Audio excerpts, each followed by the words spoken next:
L'église de Lorcé a été construite sur le site d'une ancienne tour gréco-romaine. Elle fut construite en 1770, un peu avant la Révolution française, dans un style roman, et reconstruite, sans doute suite à des dégâts dus au climat, reconstruite en 1854. Elle recèle quelques trésors remarquables, tels que la statue de Saint-Georges terrassant Notarion et une dalle funéraire de Jonatas Depardieu, dit de Coireux, qui est un donateur du village, qui a financé la première école primaire du village. Tout a démarré dans l'église de Lorcé le dimanche 30 août 1789, à la sortie de la grand-messe. Influencé par les idées libertaires de la France et suite aux troubles apparus à Liège, Remacle Housson-Loge de Lorcé harangue les paroissiens, les encourageant à s'affranchir du pouvoir excessif du prince abbé de Stavelot-Malmedy. Les paysans, en effet, n'en peuvent plus de payer redevances, tailles et autres dîmes.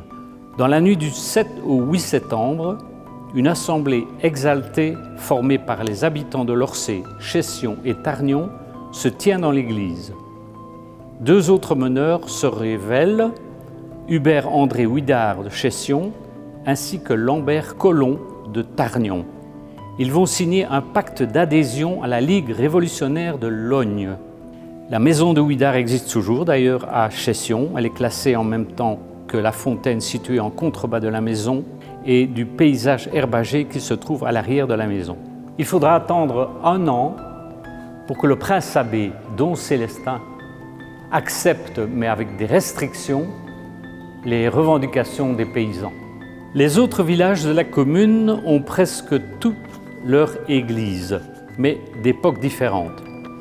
L'église Notre-Dame de l'Assomption de la Glaise, datant du XIIe siècle, est la plus vieille de la principauté de Stavelot-Malmedy. Partiellement détruite en décembre 1944, elle fut reconstruite après la Deuxième Guerre mondiale. L'église de Raillé, dédiée à saint Paul, la suit et fut construite en 1632.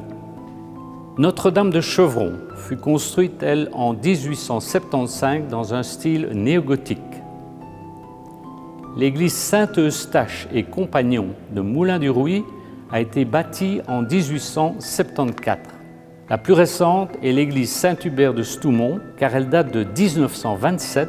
Elle fut, elle aussi, partiellement détruite en décembre 1944, sans parler des nombreuses chapelles dont les deux plus remarquables sont Sainte-Anne à Stoumont et Saint-Gilles à Chauvehet.